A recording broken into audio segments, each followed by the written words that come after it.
There we go. This is a new one. I'm usually inside because I was in Iceland. Wasn't very outsidey weather for recording. And now that I'm here, it's a beautiful day, and I thought I'd try a standing up outside video instead of the normal opposite. A friend of mine, he mentioned doing a video on true friendship and loving or appreciating what you have already. And both of these actually are connected to the same concept of your self-love and authenticity. True friendship, to me, as I would define it, would be someone that you can connect to on an authentic level. And the authenticity comes from the content of your experience rather than the form. So you can be talking about two different things, but if you can relate to how the emotions are shared, then you have an authentic connection if you're not labeling your expressions of love based on how you wish you would choose to experience them. And so a true friendship is nothing more, really, than two people who are so grounded and awakened to themselves that they can appreciate the other person for exactly their awakened self. Because if one person is loving the other person because they love themselves, but the other person can't love themselves, they might have a feeling of distance or disconnect. And so you notice it immediately when you meet people that no matter what you do, they love you. They don't judge or criticize as harshly or as much as others, if at all, which is really difficult sometimes to not judge and criticize, but and they allow you to express your freedom, your abundance, your love, however you choose to express that. And they're always receptive to it, and they also reciprocate because you are receptive to it. If you're receptive to yourself, then you're receptive to others. And that's where the beginning of the connection comes. And then when someone else is in the same type of experience or same path or same point in life, then they also have that ability to reciprocate that with you. So a true friendship is that those are just two labels, true and friendship, when really it's just humanity. And either you're going to choose to love yourself so that you can share that outwardly with others and they'll do the same, or you won't in certain areas. And so a true friendship is an illusion to me. There's only people and there's only love, and because we're humans, we choose favorites, basically. And, you know, a true friendship is nothing more than an authentic relationship, and a relationship is nothing more than how people really relate, if you want to look at it that way. And the depth of the connection determines the richness of the experience. And that goes right back to the depth of your self-connection will also influence and determine for you the depth of your experience with certain people you call friends or lovers, both, you know, platonic relationships and romantic. And so on top of that, going all the way around to appreciating to what you have right now in the moment, is if you love yourself enough to know what things mean to you, and you love yourself enough to understand your experience that you're basically limiting, defining, and projecting and to re-understand, then you can already appreciate what you already have because you know what it means. And the meaning can come through what you call like your values or your self-value, or I don't know, there's a lot of terms for it. I like to use values. So when we're talking about the law of attraction, if a car's values represent to you, you know, freedom, independence, comfort, and stability even, then that's the values that's in that form of a car. But if you know what you value and you can see how everything in your life is fulfilling a value, then you will appreciate it. You will see the value in it. It becomes valuable, and then you become grateful. And the problem or the challenge is that we see something that we think we don't like because we don't understand its value. So every challenge has a reward. The reward is value, and every value has a price. And so to appreciate more what we have already in the moment is to see how every little piece of our experience in forms and content is ultimately serving us to our highest values. If we only have to look for it when we're feeling, you know, distraught or depressed. When you're looking down, basically, you're not seeing how your life is fulfilling you. And when you're looking up, you know, it's sort of like the past. This has happened that I don't like it. And you're looking up. I'm looking for the future. You're not present now. And when you're present now, you can cultivate presence by knowing how the past has served you and what the future is going to cost you. If you put your head in the future, you can't do anything right now. So you can't appreciate the moment right now because you're not here now. You're thinking in the future. If you're thinking there, you're located there.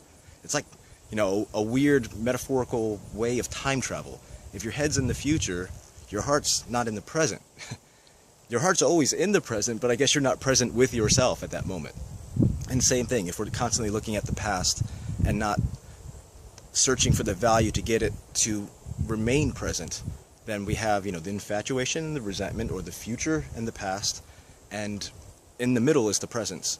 And you're going to drift into the future, and you're going to rehash the past. That's just part of how consciousness works. It's a little bit, here and there, picking up these pieces and building up these pieces. But underneath the chaos is the stillness of the present. So if you're here and you're present, you can watch yourself drifting into the future when you want to create something, or drifting, towards the past if you want to fix something. Or if you just even want to rehash the past to make sure that you've gotten the value from it. Or if you want to daydream about the future to express creativity and maybe a little bit of inspiration. Then once you see these mechanisms happening, but you don't have to completely dive in and lose yourself in the past or the future, then you're already present. So you say, yeah, I think about these things, but I'm working on this now. And I have thought about these things, but I'm working on this now. And what this has led to, this present moment, is a culmination of every experience and thought and action and reaction that brought you here, which is a big clusterfuck of what you're going to work with to the future. So you're always working with raw materials. It's just a recycling. And so if we don't appreciate that our raw materials, which are infinitely abundant, just in different forms, basically, refining, I think, life would be a series of cycles of refinement. If you're comparing your present moment now, which is the infinite, awesome stillness of all things, to a nightmare of the past or the dream of the future, or even I lost the dream of the past and I'm afraid of the nightmare in the future, then you can't be grateful now if you're not here now. You have to be here now, be seen here now, be heard now, look around at everything that's happening, find the values for you, express the value, expand the value, and also with other people. I talk about things a lot. With people, when they're expressing to you their ideas are forms, and those forms represent a value or an experience. And that experience is what we're looking, I feel, to connect upon. So personally, I don't care if you are this way or you don't want to be that way. If you're talking to me now, how are you now? How do you feel now? What do you want to experience now? What are you expressing now? That's what I'm interested in. And that to me is the first step to gratitude and true friendship, is you have to be present. You have to be here now in whatever form that is. But we do tend to lose consciousness and lose presence, and then we go into what I like to call dark presence, which is, you could call it absence. So you're here, but you're not really here. You're not all there, like they say. A blissfully drunk person is here with you. They're present in their moment, but they're not present with you. And they think they're connecting, but they're really they're not here. They're thinking about something else while you're talking to them and getting ready to respond about what they're thinking about without even thinking about what it is you're talking to. So, or talking about even. And so, to sum it up quickly, because I had a suggestion to keep it under 10 minutes, and I cannot see the time limit, and this could be horribly backlit, but that's how it is right now, so let's go with it. Yes, to sum it all up, you cannot be grateful if you cannot be present. You cannot be present if you are resenting or infatuating with a future or a past in either polarity. And for a true friendship to cultivate, you have to have an authentic relationship or an authentic relatability by being open enough to understand the experiences you're wishing to convey and be able to deliver that presently and receive that from the other person presently in order to expand. That's what I think a true friendship is. It's a creative process. The natural flow of this universe and this experience is creativity in the form of building and breaking.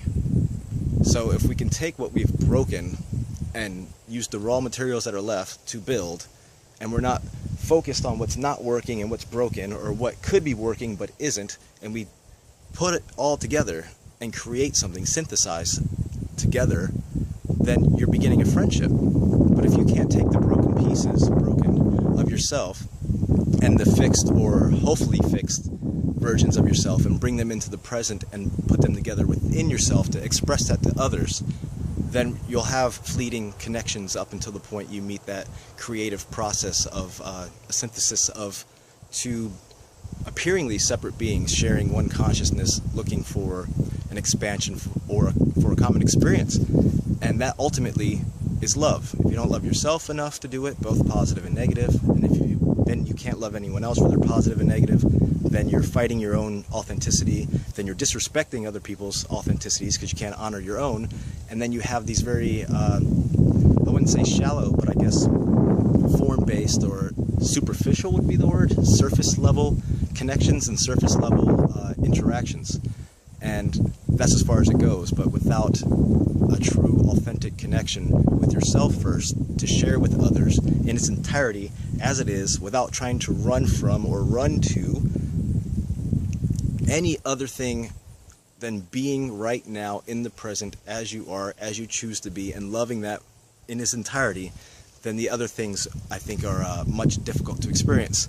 So if you enjoyed that, please subscribe and add me on Facebook. That would be nice. I love talking to people, and if you'd like to ask questions or anything, just hit me up, because most of the time I'm free. So I'm free right now. So enjoy your day, and I will definitely do the same. I've missed Floridian weather. Yes. So love you guys. Be grateful, be present, be here, be now. And if you think you're anything other than that, then you have a little bit more meditation to do. But let me know what's up and tell me what you think.